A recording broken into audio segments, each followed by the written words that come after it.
نحمده ونصلی علی رسولہ الکریم اما بعد فاعوذ باللہ من الشیطان الرجیم بسم اللہ الرحمن الرحیم۔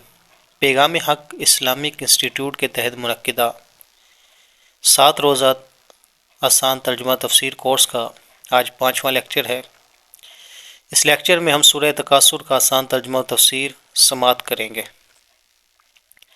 سورہ تکاثر مکی صورت ہے، یعنی ہجرت سے قبل اس کا نزول ہوا۔ اس میں کل آیات کی تعداد 8 ہے اور 1 رکوع ہے۔ بسم اللہ الرحمن الرحیم، اللہ کے نام سے شروع جو نہایت مہربان رحمت والا ہے۔ الہاکم التکاثر، زیادہ مال جمع کرنے کی طلب نے تمہیں غافل کر دیا،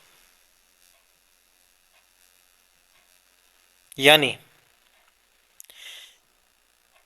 ارشاد فرمایا کہ زیادہ مال جمع کرنے کی طلب نے اور اپنے مال اور اولاد پر فخر کرنے نے تمہیں اللہ تعالیٰ کی عبادت سے غافل کر دیا۔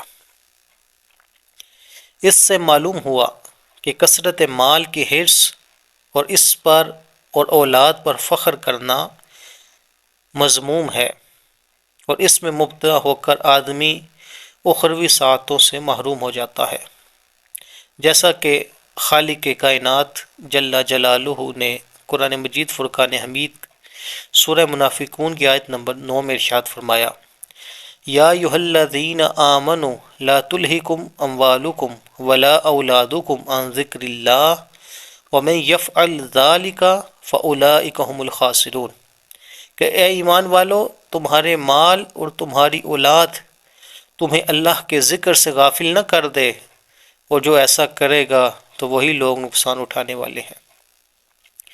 اسی طرح کا مضمون مسلم شریف کتاب و زہد و رقائق میں بھی موجود ہے۔ حضرت مطرف رضی اللہ تعالیٰ عنہ فرماتے ہیں کہ میرے والد محترم سے روایت ہے کہ نبی پاک صلی اللہ علیہ وسلم کی خدمت میں حاضر ہوا۔ اس وقت آپ علیہ الصلوۃ والسلام الہاکم التکاثر کی تلاوت فرما رہے تھے، اور آپ علیہ الصلوۃ والسلام نے فرمایا، ابن آدم کہتا ہے میرا مال، میرا مال۔ اے ابن آدم، تیرا مال وہی ہے جو تو نے کھا کر فنا کر دیا، یا پہن کر بوسیدہ کر دیا، یا صدقہ کر کے آگے بھیج دیا۔ اس کے ماں سوا جو بھی مال ہے وہ جو پیچھے رہ جانے والے ہیں ان کے لیے ہے۔ تیرا مال تو یہی 3 چیزیں ہیں۔ اسی طرح حضرت عمر بن عوف رضی اللہ تعالیٰ عنہ سے روایت ہے، بخاری شریف کتاب الجزیہ والموادع کے اندر موجود ہے، نبی رسول اللہ صلی اللہ علیہ وسلم نے ارشاد فرمایا، خدا کی قسم مجھے تمہارے غریب ہو جانے کا ڈر نہیں، مجھے تو اس بات کا ڈر ہے کہ دنیا تم پر کشادہ نہ ہو جس طرح تم سے پہلے لوگوں پر ہوئی تھی، پھر تم اس میں رغبت کر جاؤ جیسے وہ لوگ رغبت کر گئے، اور یہ تمہیں ہلاک کر دے جیسے انہیں ہلاک کر دیا۔ اللہ تعالیٰ سب مسلمانوں کو مال کی حرص اور ہوس سے محفوظ فرمائے۔ حتی زرتم المقابر، یہاں تک کہ تم نے قبروں کا منہ دیکھا، یعنی کثرت مال کی حرص تمہارے مال میں رہی یہاں تک کہ تمہیں موت آ گئی اور تم قبروں میں جا کر کے دفن ہو گئے۔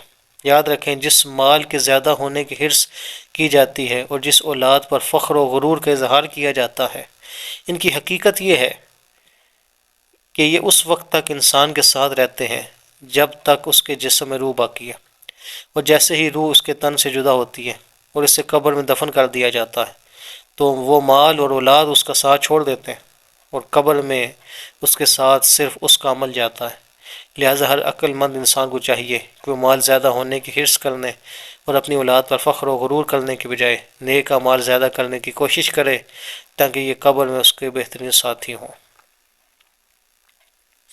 کلا سوف تعلمون، ہاں اب جلد جان جاؤ گے، ثم کلا سوف تعلمون، پھر یقیناً تم جلد جان جاؤ گے۔ کلا لو تعلمون علم الیقین، یقیناً اگر تم یقینی علم کے ساتھ جانتے تو مال سے محبت نہ رکھتے۔ لَتَرَوُنَّ الْجَحِيمَ، بے شک تم ضرور جہنم کو دیکھو گے۔ ثم لترونها عین الیقین، پھر بے شک تم ضرور اسے یقین کی آنکھ سے دیکھو گے، ثم لتسألن یومئذ عن النعیم، پھر بے شک ضرور اس دن تم سے نعمتوں کے متعلق پوچھا جائے گا۔ ان آیات کا خلاصہ یہ ہے کہ اے لوگو، ہاں اب نزاع کے وقت کثرت مال کی حرص اور اولاد پر فخر و غرور کرنے کے برے نتیجے کو جلد جان جاؤ گے، پھر یقیناً تم قبروں میں جلد جان جاؤ گے۔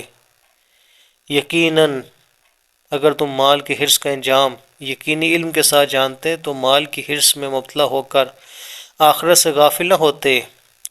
بے شک تم مرنے کے بعد ضرور جہنم کو دیکھو گے، پھر بے شک تم ضرور اسے یقین کی آنکھ سے دیکھو گے، پھر بے شک ضرور قیامت کے دن تم سے ان نعمتوں کے بارے میں سوال کیا جائے گا جو اللہ تعالیٰ نے تمہیں عطا فرمائی، جیسے صحت کے بارے میں، فراغت، امن، عیش اور مال جیسی نعمتوں کے بارے میں تم سے سوال ہوگا جس سے تم دنیا میں لذتیں اٹھاتے تھے کہ تم نے ان چیزوں کو کس کام میں خرچ کیا، ان کا کیا شکر ادا کیا کہ شکر ادا نہیں کیا۔ ان نعمتوں کا شکر ترک کرنے پر انہیں عذاب دیا جائے گا۔ اس صورت کی آیت نمبر 8 سے معلوم ہوا کہ قیامت کے دن ہر نعمت کے بارے میں سوال ہوگا، چاہے وہ نعمت جسمانی ہو یا روحانی، ضرورت کی ہو یا عیش و راحت کی، حتیٰ کہ ٹھنڈے پانی اور درخت کے سائے اور راحت کی نیند کے بارے میں بھی سوال ہوگا۔ سورہ بنی اسرائیل آیت نمبر 36 میں بھی اللہ تعالیٰ نے اسی مضمون کا ذکر فرمایا، وَلَا تَقْفُ مَا لَيْسَ لَكَ بِهِ علم، اور اس بات کے پیچھے نہ پڑ جس کا تجھے علم نہیں، ان السمع والبصر والفؤاد کل اولئک کان عنہ مسئولا، بے شک کان اور آنکھ اور دل ان سب کے بارے میں سوال کیا جائے گا۔ ابو ہریرہ سے روایت ہے، رسول اللہ صلی اللہ علیہ وسلم نے ارشاد فرمایا، قیامت کے دن بندے سے سب سے پہلے نعمت کے بارے میں سوال ہوگا۔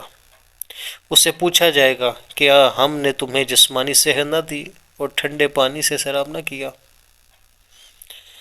اسی طرح حضرت عبداللہ بن مسعود سے روایت ہے، ترمذی کتاب صفت القیام والرقائق والورع باب فی القیامہ کے اندر حدیث موجود ہے 2424 نمبر پر۔ نبی پاک صلی اللہ علیہ وسلم نے ارشاد فرمایا، قیامت کے دن انسان کے قدم نہ ہٹیں گے حتیٰ کہ اس سے 5 چیزوں کے بارے میں پوچھا جائے گا۔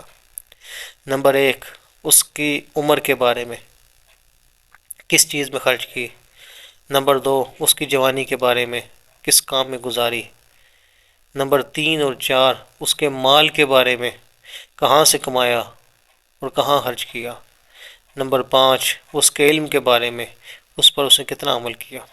اللہ تعالیٰ ہر مسلمان کو اپنی نعمتوں کا شکر ادا کرنے کی توفیق عطا فرمائے، اور ہر مسلمان کو چاہیے کہ وہ یہ دعا مانگا کرے، رب اوزعنی ان اشکر نعمتک التی انعمت علی وعلی والدی وان اعمل صالحا ترضاہ واصلح لی فی ذریتی انی تبت الیک وانی من المسلمین۔